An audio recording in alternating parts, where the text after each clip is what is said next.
Là, je crois que j'ai trouvé un sommet de crétinerie absolue avec ces manifestations de Groenlandais. Manifestations de Groenlandais, évidemment, contre le désir d'annexion de Trump.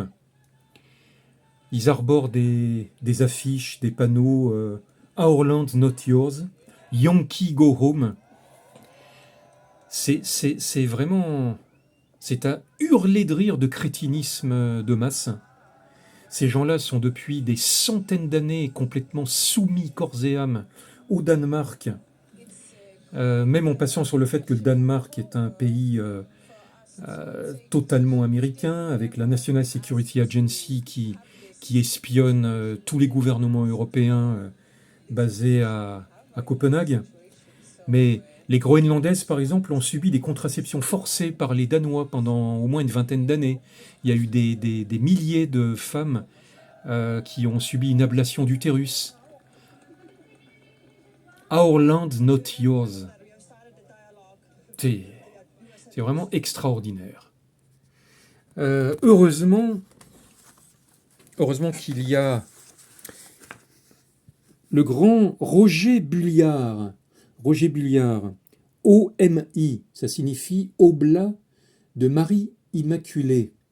Alors lui, c'est un des grands missionnaires de l'Arctique, né un 18 janvier 1909, 117 ans aujourd'hui, et qui nous explique dans son fameux ouvrage Inuk, au dos de la Terre, qui se passe donc en Arctique, vers la terre du Victoria, ce qu'était à l'époque un véritable Groenlandais. Vous voyez, autre chose que ça. Voilà. Ça, c'est un dessin, vous voyez, qui représente exactement la vision qu'avait à l'époque donc Roger Bulliard des habitants de Nanook, on peut dire.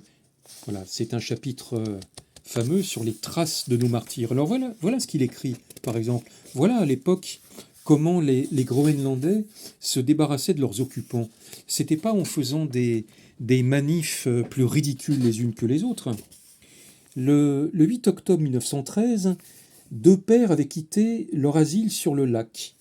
Donc c'était quelque part par là, parce que c'est aussi une époque où on faisait des livres jolis, hein, enfin jolis dans le sens utile et précis.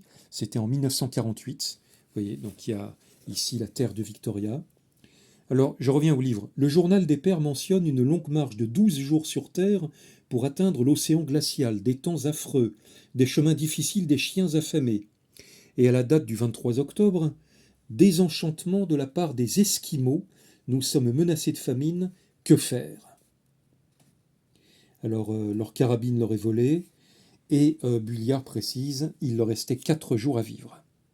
Ils sont rejoints la deuxième nuit par Sinisiak et Uluksak. Les pères les connaissent et s'en méfient, mais les deux fourbes prétendent qu'ils vont à la rencontre de quelques-uns de leurs parents restés en route.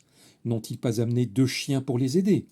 Malgré ces belles affirmations, ils campent à part. Le jour, curieusement, le venu en couple sous le même igloo. Le lendemain, un vent de tempête balaie la rivière, la neige tourbillonne, la marche devient de plus en plus difficile, le père Rouvière bat la piste devant les chiens, le père Leroux reste au traîneau, le guider et le retenir dans les cahots. Dans l'aveuglante poudrerie, les blats peinent dur à traverser le rang.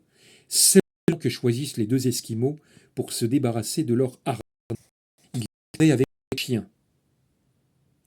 Sinisi approche du traîneau.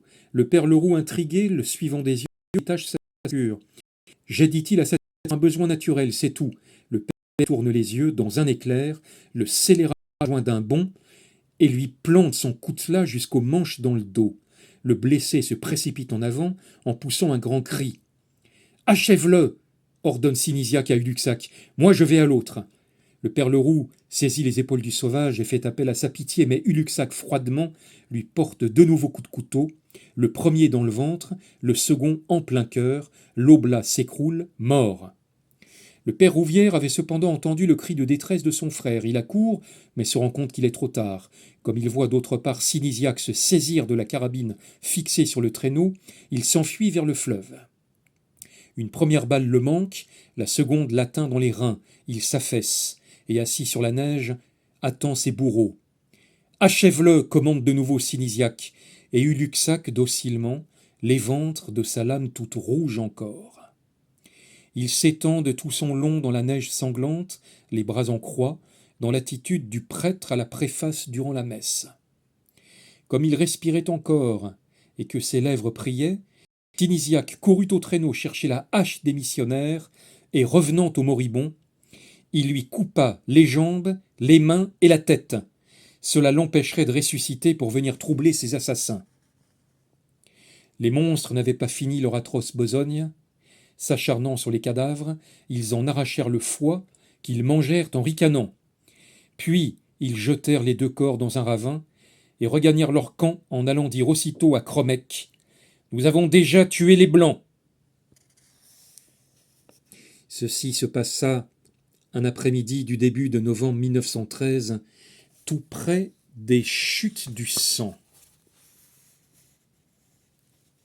Les chutes du sang qui sont pas très loin du grand lac de l'Ours. Et le Groenland est un peu au nord-est, pas très loin.